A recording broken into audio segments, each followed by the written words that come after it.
the end of the first reading was the question, is the Lord in our midst or not? Brothers and sisters, the church all over the world seems to be changing its face or its image due to the crisis that we have, this outbreak of the coronavirus. Most of our churches are not holding public masses.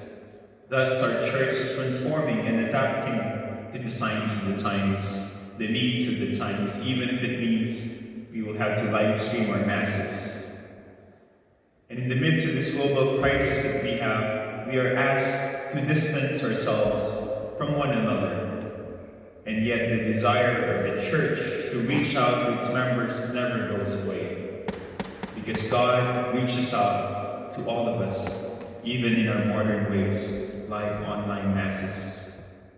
We heard in our gospel today how Jesus Christ went into the town of Samaria, when an ordinary Jew would never dare to enter such place, since Jews and Samaritans are mortal enemies. Samaritans are treated by the Jews as if they have a virus that people are avoiding. But nonetheless, here comes Jesus, who entered into the no man's land in order to encounter the woman. And for Jesus Christ, there's no land, there's no race, there's no background. There's not even a sin that will stop him from encountering the people whom God searches for and looks for. This goes to show to us that God is persistent in finding and in searching for his people. Recently, Pope Francis gave a reflection. In that reflection, he talked about the question, where does a Christian find his ultimate strength? Where does a Christian find his ultimate strength? And Pope Francis said that the Christian finds his strength not in books, not in ethical way of living, not in a doctrinal teaching. Yes, books, doctrines, ethics are good, but Pope Francis says that his ultimate source of strength is a personal encounter with Jesus. And that encounter shows to us in our gospel today. The encounter with the woman changed her life forever. An encounter of a God who cares, a God who searches, despite of her sins, despite of her imperfections. Although today we are in this virtual reality of an online mass, we still continue to long for that personal encounter with Jesus. We thirst for him. We look for him, so that one day when Mass will be available again for us, there is a much deeper appreciation of our Masses, of our encounter with Christ. We are blessed in our parish, here in our diocese, to have Masses every day prior to this suspension of Masses. We're blessed to have in our parish at least 7 weekend Masses, Sunday Masses for our people. This is not true in so many parts of the world, and even in many parts of our nation, of our country, where places are far from each other, where in small chapels they're already lucky to have a Mass once a month. In many parts of the world, they don't even have enough priests to supply the needs of their faithful. They are not even available to follow online Masses like this because of the lack of connectivity. But in this extraordinary time, we get a small taste of their situation, of their ordinary encounter and desire to reach out and to encounter Christ. But for now, dear friends, we have to sacrifice. For now, we have to fast and prepare for that encounter with Jesus again in the Holy Mass, which will definitely be more meaningful and joyful now more than ever. Like the Samaritan woman in the Gospel, she entered into a dialogue with Jesus. She sat in silence. She listened. It is only when she stopped, when she sat and when she listened, that she felt enlightened about her life. Prior to this crisis that we have, how many times did we stop and pray? How many times did we keep ourselves busy with work, with school, with our duties, that we failed to come to the church and pray, or to sit in silence in the privacy of our homes to pray. Friends, now that we have so much time in our hands, let us allow Christ to dialogue with us. Maybe this crisis that we are undertaking is a moment to dialogue with Jesus and allow Christ to talk to us in this Mass. Let us see and ask ourselves, how did we react in the crisis like this? Did I react with peace or with panic? Did I react with calmness or complaining or grumbling? With worry or with wisdom or prudence? While we can go about doing our normal routines, these are the questions we can reflect in these times while we have more time to deepen our relationship with Christ. In our first reading from the book of Exodus, we are reminded not only on how we can personally react in a crisis, but how a community responds to a crisis.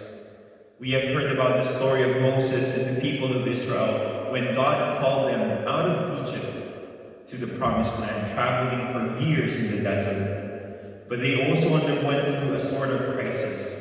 But what was their crisis? Their crisis was a crisis of a drinking water. They were thirsty, they were asking for water. But how did they react as a people? Did they react with faith, with prudence, or with courage? No, they reacted with grumbling, with complaining. And they even want to stone Moses, their leader, who freed them from the slavery in Egypt. But due to the crisis, they panicked. They almost want to attack their leader. Friends, this is also a time for us to reflect. How do we, as our community, as a nation, respond to a crisis like this? Maybe one of us, at home or here, we're the ones who contribute to the emptying of the shelves in our supermarkets. If there's only 3 members of your household, why will you hoard, hand sanitizers or toilet papers, loads of water, depriving those who are also in so much need? All because we panic, all because of fear. But this is not how a community should react. This is a time for us to show the world that as Catholics, as Christians, we are a people of God, and we do not simply live for ourselves. This is not our calling as people of God. This is a time for us to reflect on how we can respond with generosity, with courage, with prudence. But with peace and generosity, we can overcome this crisis. Let us respond as one people, called by God to be one community. And as the suspension of masses, began in our community, we are also beginning to feel that thirst for the Eucharist. Without the Eucharist, we begin to feel like a dry ground. We're beginning to feel that our lives are as dry as the desert sands. Yes, we long to have the Eucharist. We long to come back to our normal way of living. We long to come back to the routine of going to Mass and receiving the Eucharist on Sundays, if not every day. We long for this time of uncertainty and instability to be over, so that this thirst will be over. But this thirst should awaken our hearts, the thirst for something deeper. Like that Samaritan woman, her encounter with Christ quenched her thirst, enlightened her to know the deepest desire of her heart. And after that encounter, she ran quickly to proclaim the good news. She ran because she wants to tell the world that she was forgiven, she was loved, and she desires to share that truth to all of God's people. She ran quickly to proclaim that she forgot to bring her jar of water that she came there for in the first place. It goes to show that her real thirst was really not a physical thirst, but her real thirst was that of the living water to quench her spiritual thirst. She was thirsty for God in her life. Like the Samaritan woman, we are called to share our experiences of Jesus, especially in this difficult time, in these dark times. Like the woman, let us share our encounter with Jesus. Let us call our family members, our friends, remind them to take precautionary measures to stay healthy, but most importantly, assure them of your prayers. Remind them that in this moment of crisis, God is in our midst, waiting for us to encounter Him. May God bless us all. Amen.